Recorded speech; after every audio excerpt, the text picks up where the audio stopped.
جس میں وہ عمران خان کی دھوم مچانے کی تعریف کے ساتھ ساتھ یہ بھی بتا رہی ہیں کہ آدھے سے زیادہ جنرل عمران خان کی سائٹ پر ہیں۔ جیسا کہ آپ کو پتا ہے کہ جنرل عاصم منیر کا تعلق شیعہ مسلک سے ہے، وہ اور ان کی بیگم پورے جوش و خروش کے ساتھ اپنے مذہبی عقائد کا پرچار کرتے ہیں اور مجالس اور جلوسوں کے ساتھ ساتھ زیارت پر بھی جاتے ہیں۔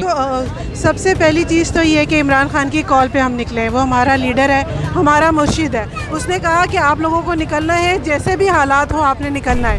اس کی بات پہ لبیک کہتے ہوئے ہم لوگ نکل آئے ہیں، اور ہماری ڈیمانڈ یہی ہے کہ آزادی حقیقی معنوں میں اسی وقت ہمیں آزادی محسوس ہوگی جب ہمارا لیڈر باہر ہوگا، ہمارے مسائل حل ہوں گے، اور یہ جو ہمارے اوپر پہاڑ ڈلے ہوئے مہنگائی کے یہ سارے ختم ہوں گے۔ بجلی کا بل ہمارے لیے اتنا اس طرح کا ہوگا کہ سب اس کو ادا کر پائیں، پیٹرول کی قیمتیں مناسب ہوں گی، تمام سہولیات عام شہریوں کو مل رہی ہوں گی، تب حقیقی معنوں میں آزادی ہے۔ بس ہم اسی لیے نکلیں کہ آواز اٹھائیں، ایک ایک پاکستانی شہری کی آواز بنے اور بتائیں کہ ہمیں آزادی وہی چاہیے جو حقیقی معنوں میں آزادی ہے۔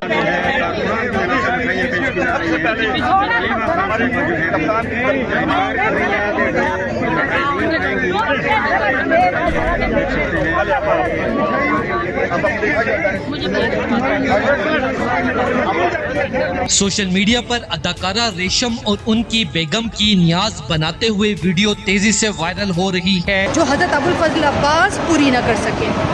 ہر شب جمعہ 2 رکعت نماز ہدیہ کریں حضرت ابوالفضل عباس کو یا ان کی والدہ جناب ام البنین کو، اور پھر آخر میں 71 ٹائمز کہیں یا کاشف الکربی عن وجہ الحسین اکشف کربی بحق اخیک الحسین یا کاشف الکربی عن وجہ الحسین اکشف کربی بحق۔ حوالے سے اداکارہ ریشم کی مکمل ویڈیو آپ کو دکھانے سے پہلے یہ بھی بتا دیں کہ دوستو، جنرل سعید عاصم منیر جو کہ افواج پاکستان کے سربراہ ہیں، آپ کو پتا ہوگا کہ ان کا تعلق بھی اصلی والے شیعہ مسلک سے ہے، اور وہ بھی اپنی بیگم کے ساتھ مجالس میں شرکت کرنے کے ساتھ ساتھ جلوسوں اور نیاز دینے میں بھی بڑھ چڑھ کر شرکت کرتے ہیں۔ اس کے ساتھ ساتھ جنرل عاصم منیر اپنی سروس کے دوران ایران اور عراق بھی جاتے ہیں، جہاں پر وہ مجالس اور زیارت میں بھرپور شرکت کرتے ہیں۔ سوشل میڈیا پر وائرل ہونے والی خبر کے مطابق اداکارہ ریشم کے ساتھ ان کی بیگم کی گہری دوستی ہے۔ حال ہی میں ان کی اداکارہ ریشم کے ساتھ نیاز بناتے ہوئے ویڈیو وائرل ہوئی ہے، جس میں وہ عمران خان کی چھا جانے کی تعریف کرنے کے ساتھ ساتھ یہ بھی بتا رہی ہیں کہ آدھے سے زیادہ جنرل عظیم اور ایماندار لیڈر عمران خان کے ساتھ ہیں۔ خبر کے حوالے سے اپنی رائے کا اظہار کامنٹ سیکشن میں دیں۔ ویڈیو اچھی لگے تو لائک کریں اور اس چینل کو سبسکرائب کریں۔